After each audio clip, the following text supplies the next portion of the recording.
শুরু করছি আজকের গল্প হিমাদ্রি কিশোর দাশগুপ্তর লেখা দেবতার চাবি। তাঁবুর ছায়ায় একলা বসেছিলাম। বিকাল ৫টা হলেও নুবিয়ান মরুভূমিতে রোদের তেজ প্রচণ্ড। বাইরে আগুনের হলকা ছুটছে। দিন ৩ হলো এসেছি এখানে। সুদানের একদম উত্তর প্রান্তে এ মরুভূমি, শুষ্ক, প্রায় প্রাণহীন। কাঁটা ঝোপও চোখে পড়ে না। আমার যেখানে তাঁবু তার চারপাশে কিছু দূরে বেশ কিছু প্রাচীন সৌধ আজও দাঁড়িয়ে আছে। আফ্রিকার প্রখর রৌদ্র, মরুভূমির প্রচণ্ড বালুঝড় শতাব্দী ধরে চেষ্টা চালিয়েও তাদের পুরোপুরি নিশ্চিহ্ন করতে পারেনি। একসময় এ অঞ্চল ছিল প্রাচীন মিশরের অন্তর্গত। ৩,০০০ বছর আগে মিশরীয় সভ্যতার উষালগ্নে সুদান মিশরীয়দের কাছে নুবিয়া নামে পরিচিত ছিল। ওই পিরামিডগুলো তাদেরই কীর্তি। গিজা এসনার মতো নুবিয়ান মরু অঞ্চলও ছিল মিশরীয়দের গোরস্থান। এ অঞ্চলের স্থানীয় নাম মৃতের নগরী। আমি অবশ্য কোনো ইতিহাসবিদ নই, কোনো প্রত্নতাত্ত্বিক গবেষণার কাজে এখানে আসিনি। আমি একজন জিওলজিস্ট। মুম্বাই শ্রীনিবাস, জন্মসূত্রে ভারতীয়, কর্মসূত্রে রিপাবলিক অব দ্য সুদানের এক ভূতাত্ত্বিক গবেষণা সংস্থাতে কাজ করি। তাদের কাজেই আমি এ অঞ্চলে এসেছি কিছু ভূতাত্ত্বিক নমুনা সংগ্রহ করার জন্য। অতি সরলভাবে বলতে গেলে বলতে হয়, এখান থেকে কিছু নুড়ি পাথর সংগ্রহ করে নিয়ে যাব আমি। এ জায়গার ভূতাত্ত্বিক গঠন বহু বছর ধরে পরিবর্তিত হয়েছে। ৮,০০০ বছর আগে এই অঞ্চলে ছিল ঘন বনভূমি ও জলাভূমি, বহু প্রাণীর বিচরণ ক্ষেত্র। আদিম মানব গোষ্ঠী এখানে পশু শিকার করতে আসত। তারপর একদিন প্রকৃতি তার রূপ বদলাতে শুরু করল। জলাভূমি, নদী এসব শুকিয়ে গেল। ধীরে ধীরে তৃণভূমি, গাছপালা সব নিশ্চিহ্ন হয়ে এ অঞ্চল পরিণত হল ঊষর মরুভূমিতে। তবে এ কাজ সম্পন্ন হয়ে যায় মিশরীয় সভ্যতা পত্তনের আগেই। এ অঞ্চলে কিছু গভীর প্রাকৃতিক কূপ বা কুয়ো আছে, যদিও তাতে জলের চিহ্ন মাত্র নেই। কিন্তু এসব কূপগাত্রের বিভিন্ন স্তরে ছড়িয়ে আছে ভূপ্রাকৃতিক বিবর্তনের নানা চিহ্ন। সেখান থেকেই তুলে আনা হচ্ছিল নুড়ি পাথর। তুলে আনা হচ্ছিল বললাম এই কারণে যে দুপুরের পর থেকে কাজ বন্ধ হয়ে গেছে। যারা কাজ করছিল তারা ফিরে গেছে। কাল রাতে একটা উল্কাপাত হয়েছে এখানে। আকাশ থেকে সোনালি পুচ্ছ সহ গোলাকার এক আগুনের বল নেমে আছড়ে পড়েছে কিছু দূরে একটা পিরামিডের পেছনে। রাত ১০টার কাছাকাছি ঘটনা। তাঁবুর সামনে বসে আমি ও আমার সঙ্গীরা মেঘমুক্ত রাতের আকাশে স্পষ্ট প্রত্যক্ষ করেছি ব্যাপারটা। উল্কাপতনের সঙ্গে সঙ্গে মুহূর্তের জন্য কেঁপে উঠেছিল পায়ের তলার মাটিও। যদিও উল্কাপাতে আমাদের কোনো ক্ষতি হয়নি, আমরা যাইও নি সেই জায়গাতে, এবং ব্যাপারটা নেহাতি প্রাকৃতিক। কিন্তু এই ঘটনাটা প্রচণ্ড ভীতি সঞ্চার করেছে আমার মজুরদের মনে। ওরা অশিক্ষিত আফ্রিকান যাযাবর গোষ্ঠীর লোক, প্রচণ্ড কুসংস্কারগ্রস্ত। এমনিতেই এ জায়গা মৃতের নগরী বলে প্রথমে ওরা এখানে আসতে চায়নি। মোটা টাকার লোভ দেখিয়ে ওদের কাজে এনেছিলাম। যাই হোক, কাজেই মন দিয়েছিল ওরা। কিন্তু উল্কা দর্শনের পরই আজ সকালে উঠে তারা বলল যে তারা এ তল্লাটে আর থাকবে না। উল্কা দর্শন নাকি মৃত্যু ডেকে আনে। তবুও বুঝিয়ে সুঝিয়ে সকালের দিকে তাদের কুয়োতে নুড়ি তুলতে নামিয়েছিলাম। কিন্তু কুয়োতে নেমে একজনের পাথুরে দেওয়ালে ঠোক্কর খেয়ে মাথা ফেটে গেল। যদিও তার আঘাত মারাত্মক কিছু নয়, তবু তারা দুপুরবেলা কুয়ো থেকে উঠে এসে বলল উল্কা দর্শনের কুফল ফলতে শুরু করেছে। সে কারণেই মাথা ফেটে এই রক্তদার। তাদের গ্রামে ফিরতে হবে। সেখানে গিয়ে উল্কা দর্শনের দোষ খণ্ডন করার জন্য মরু গ্রামের জাদুকর ওঝার থেকে তাবিজ নিয়ে কাল ফিরবে তারা। আর ফেরার সময় আমার জন্য একটা তাবিজ আনবে। কিছুতেই তাদের আর আটকে রাখতে পারলাম না। আমাকে ফেলে রেখে তারা চলে গেল। তাঁবুতে বসে বসে ভাবছিলাম, কাল সকাল পর্যন্ত এই প্রাচীন মরুস্থানের মৃতদের নগরীতে আমি কাটাবো কি করে। না, ভূতপ্রেত, অপদেবতা বা উল্কা দর্শনের কুসংস্কারের ভয় আমার নেই। আমি বিজ্ঞানে বিশ্বাস করি। আমার ভাবনার অর্থ হলো, একলা এতটা সময় আমি অতিবাহিত করব কি করে। সঙ্গে বইপত্রও কিছু আনিনি। কোনো সঙ্গী পাওয়া গেলে অন্তত গল্প করে সময় কাটত। কিন্তু এখানে সঙ্গী পাওয়া যাবে কোথায়? সবচেয়ে কাছের মরুগ্রাম 25 মাইল দূরে। এই 3 দিনের মধ্যে জীবিত প্রাণী বলতে কাল রাতে একটা মরু শিয়াল শুধু চোখে পড়েছে। উল্কাপাতের সময় সম্ভবত ভয় পেয়ে গর্ত ছেড়ে পালাচ্ছিল প্রাণীটা। মানুষ এখানে কই? কিন্তু এরপরই আমার হঠাৎ মনে পড়ে গেল একজন লোকের কথা। আজ সকালে তাকে আমি দূর থেকে দেখেছি। মাথা থেকে পা পর্যন্ত ঢাকা নীল রঙের লম্বা আরবি পোশাক পরা একজন বেশ ঢ্যাঙা একটা লোক। যে কুয়োতে আমার লোকেরা কাজে নেমেছিল তার কিছু দূরে একটা পিরামিডের সামনে দাঁড়িয়ে মনোযোগ দিয়ে পিরামিড গাত্রে কি যেন দেখছিল লোকটা। গত 3 দিন আমাদের কাছাকাছি অন্য কোনো তাঁবু বা লোক চোখে পড়েনি। তাই কৌতূহলী হয়ে তার পরিচয় জানার জন্য তাকে ডাকবো ভাবছিলাম। কিন্তু তার আগেই লোকটা অদৃশ্য হয়ে গেল পিরামিডের ভেতরে। আমার ধারণা লোকটা কোনো পুরাতত্ত্ববিদ অথবা ইজিপ্টোমেনিয়া হবে। দ্বিতীয়টার সম্ভাবনাই বেশি। মিশর ইতিহাসের ভূতগ্রস্ত লোক বা ইজিপ্টোমেনিয়াকরা এভাবেই একলা একলা ঘুরে বেড়ায় প্রাচীন মিশরীয় সৌধগুলির আশেপাশে। কাজ করতে গিয়ে মিশর, লিবিয়াতে এ জাতীয় লোক আমি দেখেছি। ওই লোকটাকে পেলেও দুদণ্ড গল্প করা যেত। তাঁবুতে বসে লোকটার কথা মনে পড়ায় আমি ভাবছিলাম যে রোদের তাপ কমলে একবার তাঁবুর বাইরে বেরিয়ে খোঁজ করে দেখব আশেপাশে কোথাও খুঁজে পাওয়া যায় কিনা। সেও সম্ভবত একলা। আমাকে পেলে তারও গল্পগুজবে সময় কেটে যাবে। কিছুক্ষণ বসে থাকার পর আমি তাঁবুর কোণে ডাই হয়ে পড়ে থাকা ছোট্ট ছোট্ট নুড়ি পাথরগুলো পরীক্ষা করতে লাগলাম। আজকেই কুয়ো থেকে তোলা হয়েছে ওগুলো। কাদামাখা পাথরগুলোর থেকে প্রয়োজনীয় নমুনাগুলো বেছে নিয়ে তা জলে ধুয়ে প্যাকেটবন্দি করতে হবে নিয়ে যাবার জন্য। অধিকাংশই বিভিন্ন ধরনের সিলিকা, কিছু লাইমস্টোনও আছে।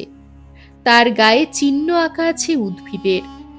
এই ফসিলগুলো সাক্ষ্য দিচ্ছে সুদূর অতীতে এই মরুভূমি একসময় সবুজ ছিল।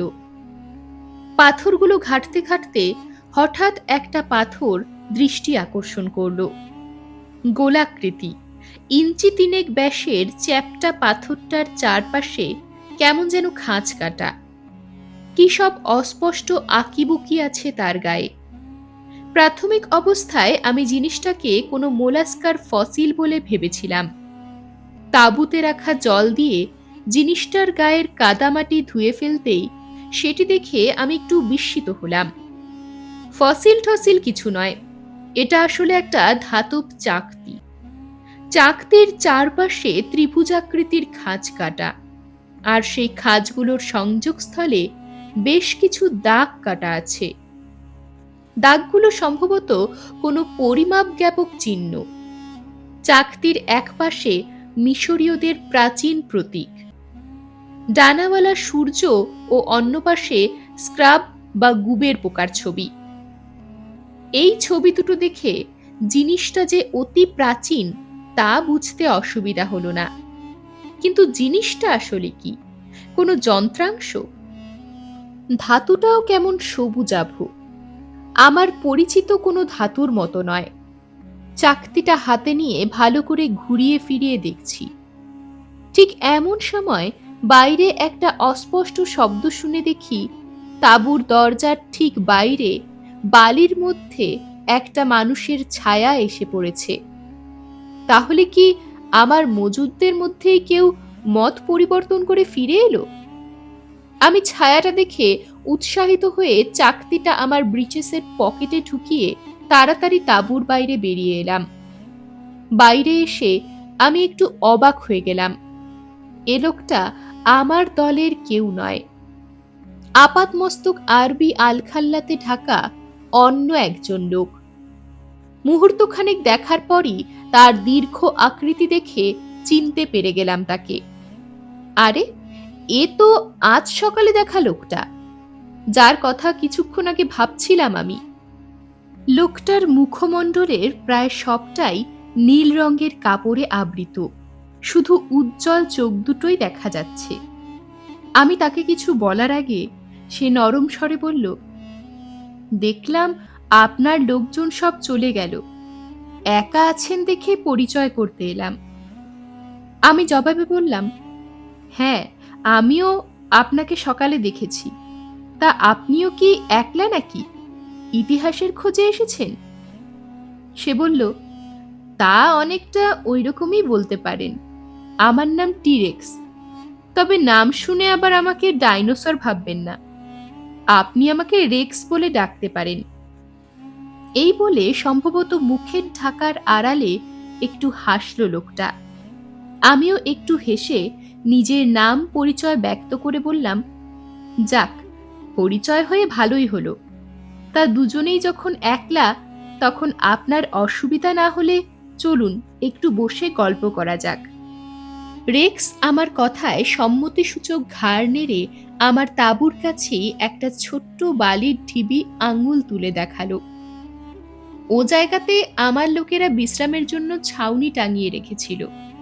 বেশ ছায়া আছে জায়গাটাতে, গরম বাতাসটাও কমে আসছে। সুতরাং তাঁবুতে আর না ঢুকে তার ইশারা অনুযায়ী দুজনেই সেই বালির ঢিবির উপরে গিয়ে বসলাম। সেখানে বসার পর আমি তাকে জিজ্ঞাসা করলাম, আপনি কবে এসেছেন এখানে? কতদিন থাকবেন? সে জবাব দিল, কালই এসেছি, যত তাড়াতাড়ি সম্ভব ফিরতে হবে আমাকে, কিন্তু যেটা খুঁজছি সেটা না পেলে। কথাটা আর শেষ করল না সে। লোকটার কণ্ঠস্বর শুনে বুঝতে পারছিলাম সে স্থানীয় কোনো অধিবাসী নয়। তার কথায় কোনো আরবি টান নেই। তাছাড়া মিশরীয় বা লিবিয়ানরা সাধারণত এত ঢ্যাঙা হয় না। রেক্সের জন্মস্থান জানার কৌতূহল হওয়াতে প্রশ্ন করলাম, আপনি কোন দেশের নাগরিক? রেক্স উত্তর দিল, একসময় এই দেশেরই ছিলাম। এই বলে সে দৃষ্টি নিবদ্ধ করল কিছু দূরে বালিয়ারের মধ্যে জেগে থাকা সার সার পিরামিডের দিকে। বেশ কিছুক্ষণের নিস্তব্ধতা। রেক্স যেন পিরামিডগুলোর দিকে তাকিয়ে গভীরভাবে কি যেন ভাবছে। আমি আবার তার সঙ্গে কথোপকথনে ফিরে আসার জন্য তার উদ্দেশ্যে বললাম, এই জায়গাটা কেমন অদ্ভুত। জনহীন মরুপ্রান্তরে রোদ ঝড় উপেক্ষা করে ওই পিরামিডগুলো হাজার হাজার বছর পরেও কেমন মাথা তুলে দাঁড়িয়ে আছে। আধুনিক বিজ্ঞানী ও প্রযুক্তিবিদদেরও বিস্মিত করে এই সব স্থাপত্য। সেদিনের মানুষেরা কি কৌশলে যে।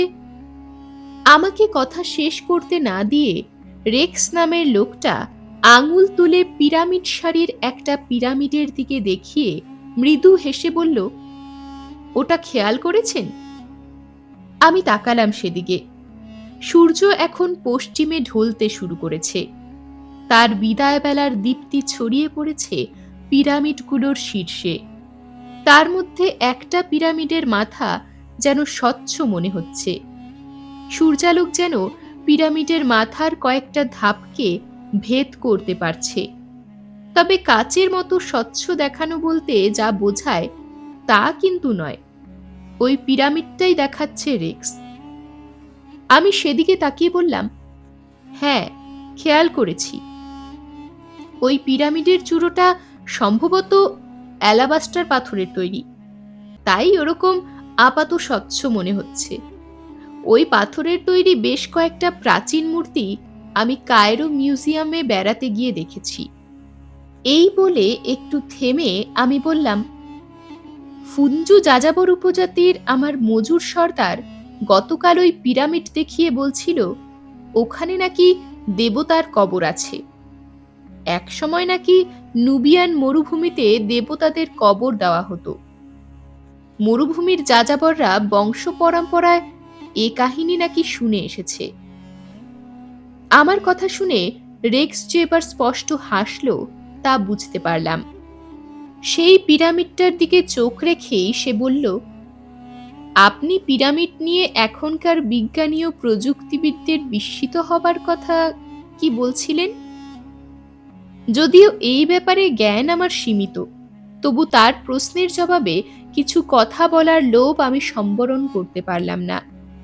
আমি বললাম, হ্যাঁ, আধুনিক প্রযুক্তিবিদদের কাছেও এগুলো বিস্ময়ের কারণ।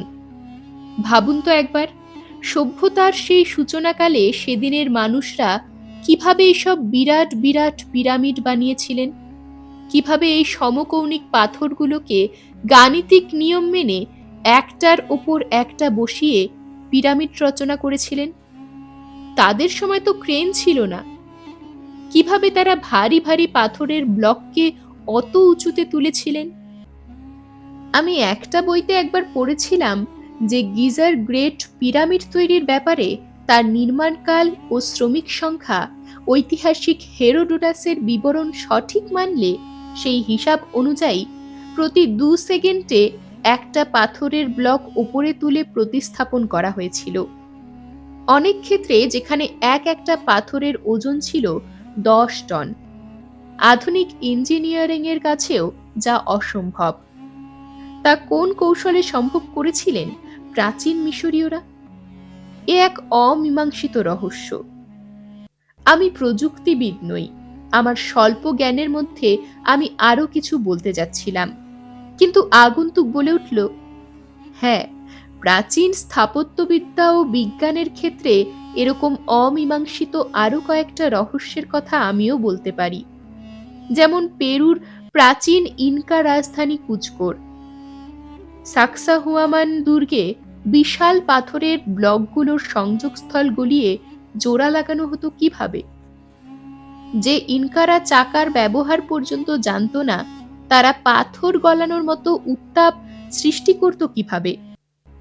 কিভাবে মেক্সিকোর বর্বর অ্যাজটেক অধিবাসীরা তাদের নরবলি দেবার বিশাল মন্দিরগুলো এমন নিখুঁত জ্যামিতিক জ্ঞানে আর স্থাপত্য কৌশলে বানিয়েছিল যে তাদের স্থাপত্যগুলো ভূমিকম্প নিরোধক? অথবা মায়া সভ্যতার মানুষরা কিভাবে সৌরমণ্ডলীয় গ্রহ নক্ষত্রের নিখুঁত অবস্থান নির্ণয় করে বানিয়েছিল তাদের বিখ্যাত ক্যালেন্ডার? ব্রুনো, গ্যালিলিও ইত্যাদি সভ্য পৃথিবীর মানুষের আগে কিভাবে মায়া জনজাতি জেনেছিল সূর্যকে পৃথিবীর প্রদক্ষিণ তত্ত্ব? কিংবা ভারতবর্ষের মেহেরৌলির সেই লৌহস্তম্ভ? আধুনিক বিজ্ঞান ইস্পাত তৈরির বহু আগে প্রাচীন ভারতীয়রা কিভাবে সৃষ্টি করেছিল মরিচারোধী লৌহ? ইস্টার দ্বীপে সার সার হাজার টনের মানুষাকৃতি মূর্তিগুলোকেই বা কিভাবে মাটিতে প্রথিত করেছিল আদিম মানুষরা? কথাগুলো বলে লোকটা হাসল। আমি তার কথা শুনে চমৎকৃত হয়ে বললাম, বাহ, আপনি এসব ব্যাপারে অনেক কিছু জানেন দেখছি। তা আপনি কি ইতিহাসের এরকম কোনো অমীমাংসিত রহস্যের খোঁজ করছেন এখানে? সে জবাব দিল, খুঁজতে এসেছি ঠিকই, তবে কি খুঁজছি সেটা আমার জানা। আমি বললাম, আপনার এ কথাটা ঠিক বুঝতে পারলাম না। রেক্স নামের লোকটা যেন আমার কথা শুনতেই পেল না। চুপ করে তাকিয়ে রইল সেই স্বচ্ছ পিরামিডের মাথার দিকে। সূর্য দ্রুত পশ্চিমে হাঁটতে শুরু করেছে। পিরামিডগুলোর শীর্ষে তার লাল আভা। লোকটা আর কোনো কথা বলছে না। অনেকক্ষণ ধরে চুপচাপ বসে আছে সে, যেন তন্ময় হয়ে কি ভাবছে। একসময় মনে হলো সম্ভবত সে এবার উঠে দাঁড়াবে। হয়তো তার আর এখানে থাকতে বা আমার সঙ্গে কথা বলতে ভালো লাগছে না। আমি তাকে আরো কিছুক্ষণ যদি ধরে রেখে গল্প করা যায়, এই অছিলায় পকেট থেকে সিগারেট বাক্সটা বের করে বললাম, আপনি একটা সিগারেট খাবেন? রেক্স এবার আমার দিকে ফিরে তাকালো। তারপরই আমার হাতের দিকে তাকিয়ে তার দৃষ্টি কেমন যেন পাল্টে গেল।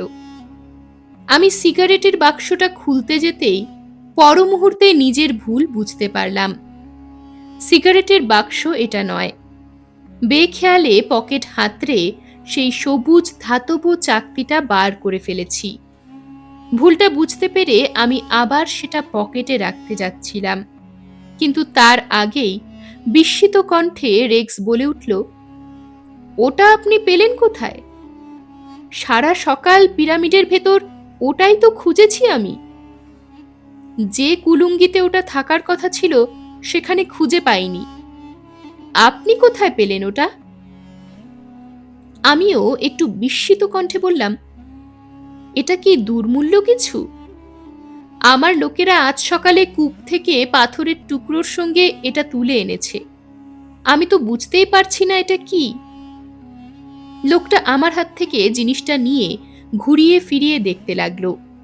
উজ্জ্বল হয়ে উঠেছে তার চোখের তারা। আমি আবার জিজ্ঞাসা করলাম, কি এটা? সে এবার অস্পষ্ট স্বরে বলল, এটা হলো দেবতার চাবি। দেবতার চাবি মানে? জানতে চাইলাম আমি। রেক্স জিনিসটা দেখতে দেখতে জবাব দিল, এর অর্থ আপনি ঠিক বুঝবেন না। আপনার কাছে আমার একটা অনুরোধ আছে। এ জিনিসটা আমাকে দিতে হবে। আজই এখানকার কাজ শেষ হয়ে যাবে আমার। এটা নিয়ে আজ রাতে আমি প্রবেশ করব পিরামিডের অভ্যন্তরে। এই চাকতিটা আপনার কোনো কাজে আসবে না, কিন্তু আমার কাছে এটা অনেক দামি। তার কথা শুনে আমি কয়েক মুহূর্ত ভেবে নিয়ে বললাম, ঠিক আছে, আপনাকে এটা আমি দিতে পারি, কিন্তু একটা শর্ত আছে। আপনার অভিযানের সঙ্গী হতে চাই আমি। তবে আপনার ভয়ের কোনো কারণ নেই। পিরামিডের অভ্যন্তরে ধনরত্ন বা ওই জাতীয় কিছু পেলে তাতে আমি ভাগ বসাবো না। আমি শুধু দেখতে চাই আপনি এই চাকতিটা দিয়ে কি করেন। আমার প্রস্তাব শুনে কিছুক্ষণ কি যেন ভাবল লোকটা। তারপর হেসে বলল, ঠিক আছে, চাকতিটা যখন আপনি খুঁজে পেয়েছেন তখন এ দাবি আপনি করতেই পারেন। এটা এখন আপনি আপনার কাছেই রাখুন। মাঝরাতে আমি আসবো আপনার কাছে, আপনাকে নিয়ে যেতে। এই বলে জিনিসটা আমার হাতে ফিরিয়ে দিয়ে উঠে দাঁড়িয়ে বিদায় সম্ভাষণ জানিয়ে লোকটা হাঁটতে লাগলো সামনের দিকে। কিছুক্ষণের মধ্যেই তার ঢ্যাঙা দেহটা অদৃশ্য হয়ে গেল পিরামিডগুলোর আড়ালে। সে চলে যাবার পর আমি চাকতিটা বেশ কিছুক্ষণ খুঁটিয়ে খুঁটিয়ে দেখার পরও তার মর্মোদ্ধার করতে পারলাম না। এরপরই সূর্য অস্ত গেল। অন্ধকার নামলো মরুভূমিতে। ঠান্ডাও নামতে শুরু করলো। মরুভূমির এই নিয়ম, দিনে যত গরম, রাতে তত ঠান্ডা। তাঁবুর বাইরে বসে আমি চিন্তা করতে লাগলাম এই অদ্ভুত আগন্তুকের কথা। কিসের খোঁজে লোকটা প্রবেশ করতে চলেছে পিরামিডের অভ্যন্তরে? ধনরত্ন, টাকা কড়ি, নাকি কোনো ফারাওয়ের লুকোনো মমির সন্ধানে? বেশ অনেকক্ষণ ভাববার পর আমি তাঁবুর ভিতরে প্রবেশ করলাম খাওয়া সেরে আমার সম্ভাব্য নৈশ অভিযানের প্রস্তুতির জন্য। রাত ঠিক 12টাতে সেই দীর্ঘ ছায়া আবার এসে পড়ল আমার তাঁবুর দরজায়। প্রস্তুত হয়েছিলাম, সঙ্গে সঙ্গে বাইরে বেরিয়ে এলাম। লোকটার পরনে সর্বাঙ্গ ঢাকা সেই একই পোশাক, তবে তার সঙ্গে এবার একটা ছোট মতো ধাতব বাক্স আছে। চাঁদের আলোতে বেশ রহস্যময় দেখাচ্ছে তাকে। আপনি তৈরি? আর চাকতিটা সঙ্গে আছে তো? আমি সম্মতিসূচক মাথা নাড়তেই সে ইশারায় তাকে অনুসরণ করতে বলে বালির ওপর লম্বা লম্বা পা ফেলে হাঁটতে লাগলো। চাঁদের আলোতে উদ্ভাসিত চারিদিক অনেক দূর পর্যন্ত দৃশ্যমান। চাঁদ যেন আজ হাসছে। তার আলোতে দাঁড়িয়ে আছে সহস্র বছরের প্রাচীন সার সার পিরামিডগুলো। নুবিয়ান মরুভূমির মেঘমুক্ত আকাশের অগুন্তি নক্ষত্ররা ঝিকমিক করছে। যেন কেউ একরাশ হীরের কুচি ছড়িয়ে দিয়েছে আকাশে। আমি লোকটার উদ্দেশ্যে বললাম, আকাশটা কি সুন্দর, তাই না? যখন আকাশের দিকে তাকাই তখন নিজেকে বা এই পৃথিবীকে কত ক্ষুদ্র মনে হয়। কত অসীম এই মহাকাশ, কত অপার রহস্য লুকিয়ে আছে তার বুকে। আমার কথা শুনে চলতে চলতে লোকটা হাসল মনে হয়। তারপর বলল, হ্যাঁ, ঠিক তাই। যে ছায়াপথের মধ্যে পৃথিবীর অবস্থান, সেই ছায়াপথে তারার সংখ্যা অন্তত 200 কোটি। আর সারা বিশ্ব ব্রহ্মাণ্ড বলতে যা বোঝায় তাতে নক্ষত্রপুঞ্জের সংখ্যা 10 লক্ষ কোটি। আর গ্রহগুলো আবর্তিত হয় নক্ষত্রকে কেন্দ্র করে। পৃথিবী থেকে মাত্র 6 আলোকবর্ষ দূরে বার্নার্ড নক্ষত্রেরও 2টো গ্রহ আছে। এই হিসাবে গ্রহের সংখ্যা নির্ণয় করতে হলে তাতে পৃথিবীর অবস্থান এই বালুকাময় প্রান্তরের একটা বালুকণার মতো অতি নগণ্য। আর বিশ্ব ব্রহ্মাণ্ড সম্পর্কে পৃথিবীর মানুষের জানার পরিধি তো আরও নগণ্য। তার কথা শুনে চমৎকৃত হয়ে আমি মন্তব্য করলাম, আপনার অনেক বিষয়ে বেশ জানা আছে দেখছি। সে আমার কথায় কোনো মন্তব্য করল না। বাদবাকি পথ অতিক্রম করে একসময় আমাকে নিয়ে উপস্থিত হলো সেই পিরামিডের সামনে, যার শীর্ষদেশ বিকালের সূর্যালোকে স্বচ্ছ বলে মনে হচ্ছিল। মরু উপজাতিরা যাকে বলে দেবতার কবর। পিরামিডের অভ্যন্তরে প্রবেশ করার আগের মুহূর্তের জন্য একবার থামল লোকটা। আমার উদ্দেশ্যে বলল, আপনার ভয় করছে না তো? আজ রাতে এক বিরল অভিজ্ঞতার সাক্ষী হবেন আপনি। আমরা প্রবেশ করলাম পিরামিডের অভ্যন্তরে। একটা বৈদ্যুতিক টর্চ জ্বালল লোকটা। অন্ধকার পাথুরে সিঁড়িপথ বেয়ে প্রথমে নিচের দিকে নামতে শুরু করলাম আমরা। বহু শতাব্দী সম্ভবত এখানে মানুষের পদচিহ্ন পড়েনি। শত শত বছরের জমাট ধুলো মাকড়সার জাল সরিয়ে একের পর এক সংকীর্ণ অলিন্দ সুড়িপথ ভাঙতে লাগলাম। মাঝে মাঝে আমাদের স্পর্শে খসে যাচ্ছে দেওয়ালের ধুলোর স্তর। তার আড়াল থেকে বেরিয়ে আসছে প্রাচীন মিশরীয় দেবতাদের নানা চিত্র। অনুবিস, হ্যাথর, খুনাম, ওসিরিস ইত্যাদি নানা দেবতার প্রতিমূর্তি। টর্চের আলোতে মাঝে মাঝে ঝিলিক দিচ্ছে তাদের দেহের সোনালি অলঙ্করণ। লোকটা কোনো কথা বলছে না, শুধু এগিয়ে চলেছে। সে যেভাবে এগিয়ে চলেছে তাতে মনে হচ্ছে এ পথ যেন তার নখদর্পণে। মাঝে মাঝে বিভিন্ন অন্ধকার সুড়িপথ বেরিয়ে গেছে বিভিন্ন দিকে। তার মধ্যে পথ করে নিয়ে কোনো সুনির্দিষ্ট লক্ষ্যের দিকে যেন এগোচ্ছে সে। আমি চলতে চলতে তাকে প্রশ্ন করলাম, এখানে কি এর আগে এসেছিলে? সে জবাব দিল, হ্যাঁ, অনেক দিন আগে, যখন আমরা। কথাটা শেষ করল না রেক্স। পিরামিডের গোলকধাঁধা অতিক্রম করে একসময় এসে উপস্থিত হলাম ভূগর্ভস্থ এক কক্ষে। তার চারপাশে নিরেট পাথুরে দেওয়াল। আমি বললাম, পথ তো শেষ হয়ে গেল, এবার কোন দিকে যাবেন? সে জবাব দিল, না, পথ শেষ হয়নি, বলতে গেলে পথ শুরু হলো এবার। পথ এবার করে নেব আমরা। আমাকে নিয়ে একটা দেওয়ালের সামনে গিয়ে দাঁড়ালো লোকটা। তারপর হাতের বাক্সটা খুলল।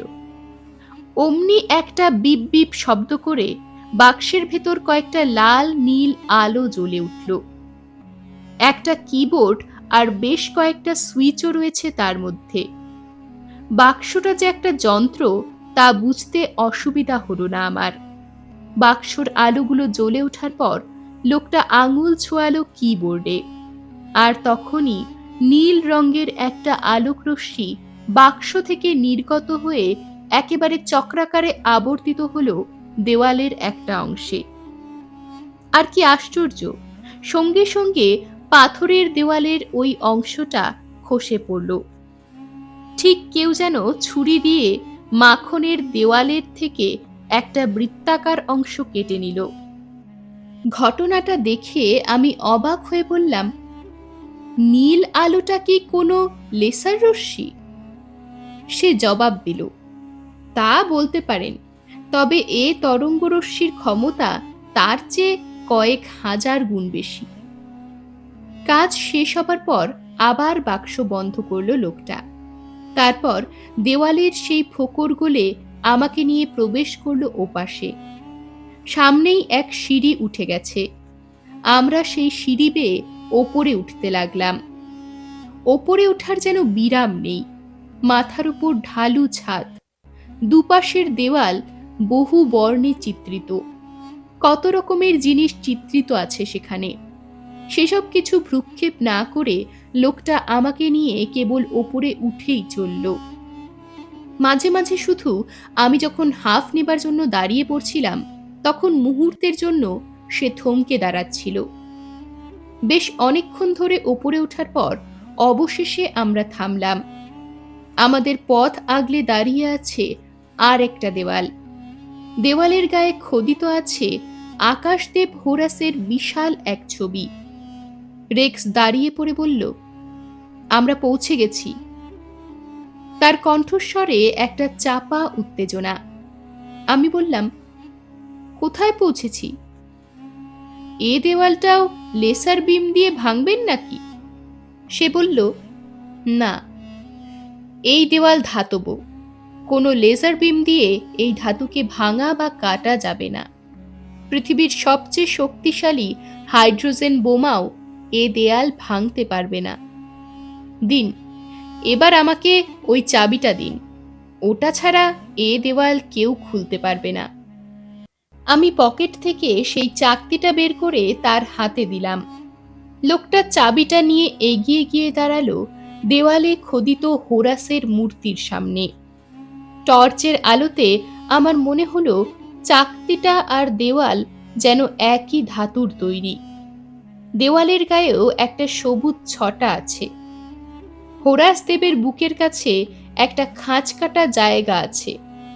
রেক্স চাকতিটা সেখানে বসাতেই খুব সুন্দরভাবে চাকতির দাঁতগুলো দেওয়ালের খাঁজে খাঁজে বসে গেল।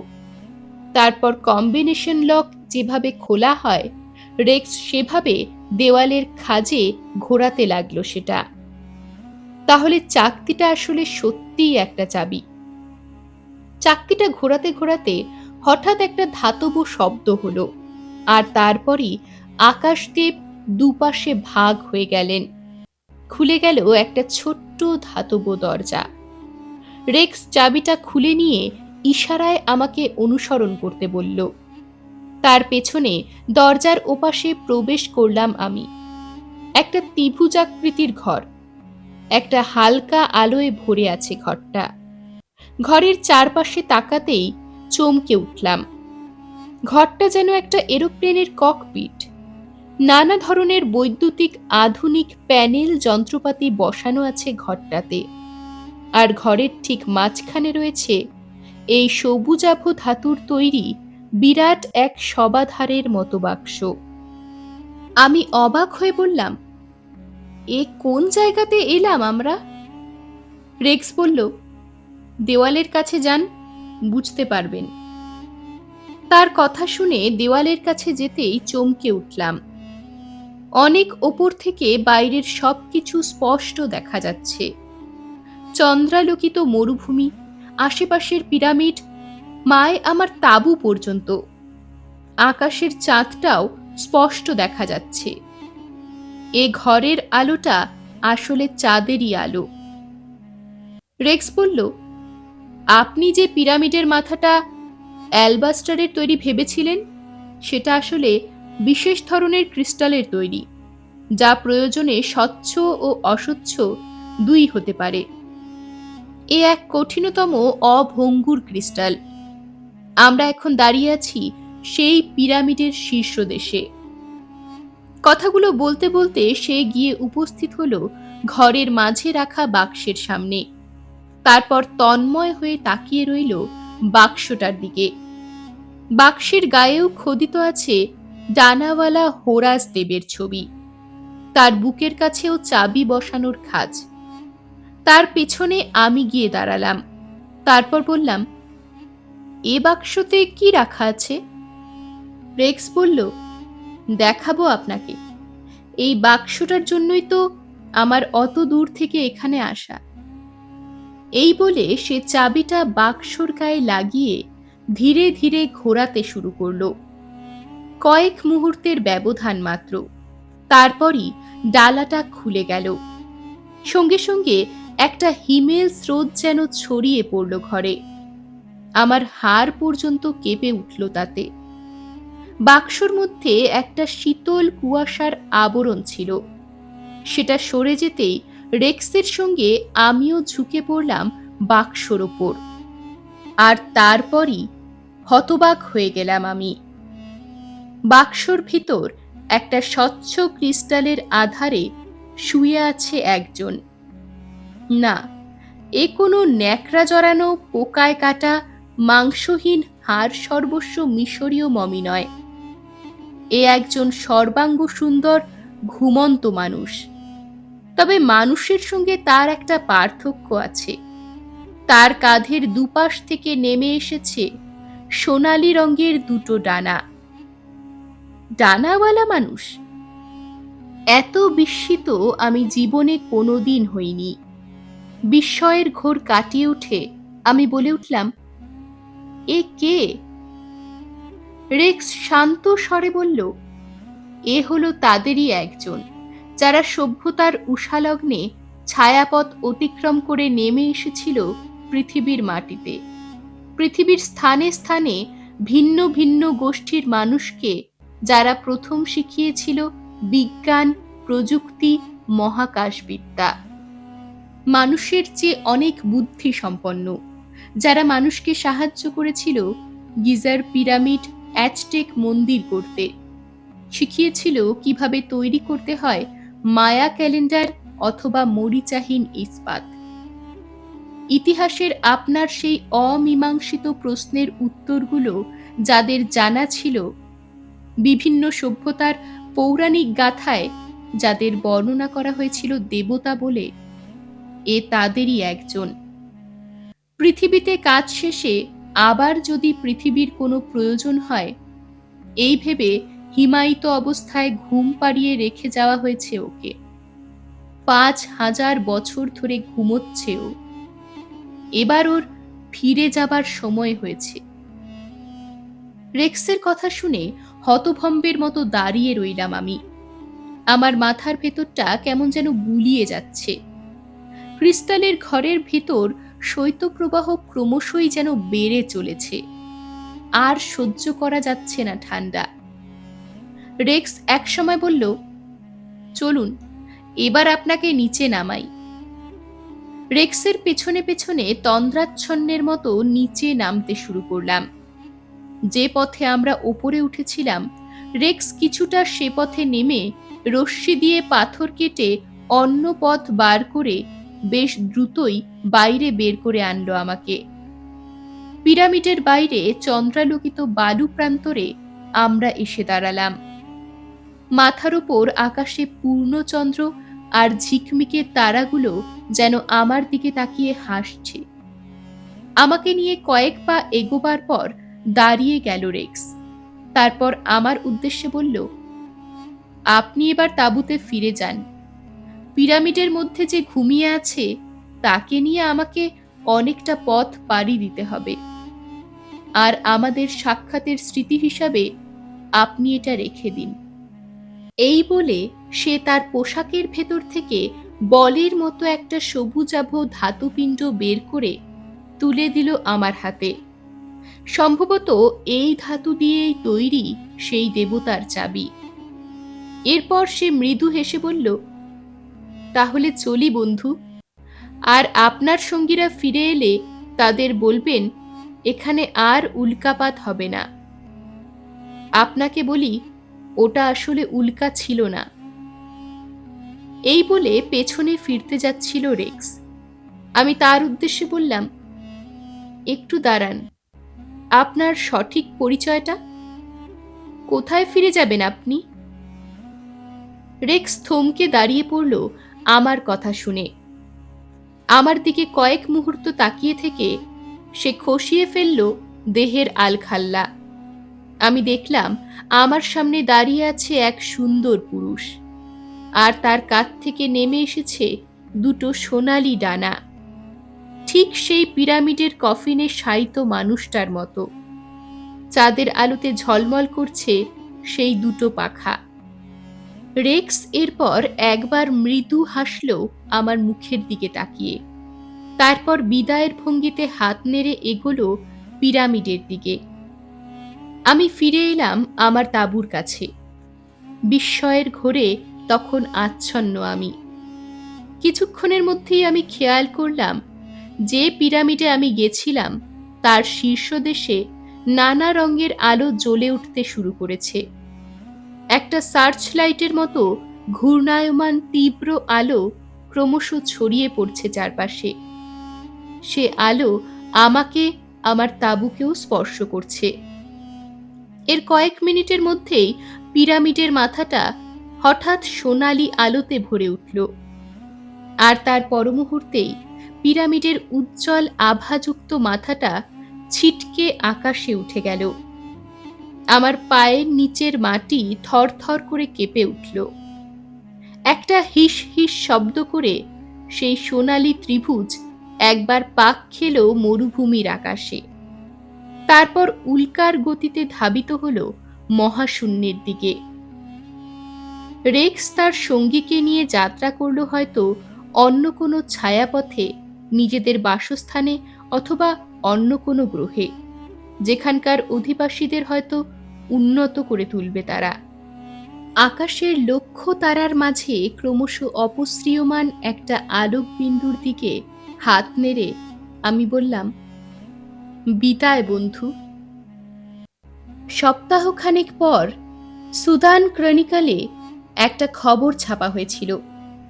শ্রীনিবাসন নামে এক ভারতীয় জিওলজিস্ট স্থানীয় এক সংস্থার হয়ে নুবিয়ান মরুভূমিতে ভূতাত্ত্বিক গবেষণার কাজে গিয়ে একটা কূপের মধ্যে একটা ধাতব পিণ্ড কুড়িয়ে পান।